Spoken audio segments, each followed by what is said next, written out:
வணக்கம் நண்பர்களே. நிறைய பேர் என்ன சொல்லுவாங்க அப்படின்னு பார்த்தீங்கன்னா ப்ரையாரிட்டைஸ் யுவர் கஸ்டமர் சாட்டிஸ்ஃபேக்ஷன் அப்படின்னு சொல்லுவாங்க. ஸோ இது ஒரு பெரிய மித்து. எல்லா விஷயத்தையுமே கஸ்டமர் சாட்டிஸ்ஃபேக்ஷனுக்காக நம்ம ப்ராடக்ட்டை நம்ம உருவாக்கக்கூடாது. ஏன்னா ஒரு ப்ராடக்ட் இப்படி தான் இருக்கணும், அந்த ப்ராடக்ட் அப்படி தான் இருக்கணும். கஸ்டமர் அதை கேட்பாங்க, எனக்கு இப்படி வேணும் அப்படி வேணும் அப்படி வேணும்ட்டு. பட் நீங்கள் மெஜாரிட்டி ஆஃப் கஸ்டமர்ஸ் தான் நீங்கள் பார்க்கணும்.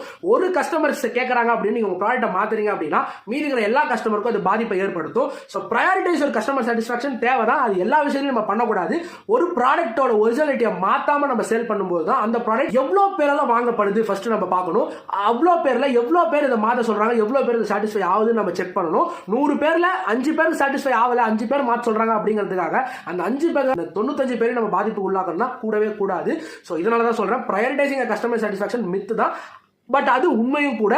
ஸோ நிறைய பேர் ஒரு விஷயத்தை கேட்கறாங்க, 1000 பேர்ல 900 பேர் 950 பேர் அந்த விஷயத்தை மாற்ற சொல்றாங்கன்னா அப்ப நம்ம ப்ரையாரிட்டைஸ் பண்றது தப்பு கிடையாது, தெரிஞ்சுக்கோங்க.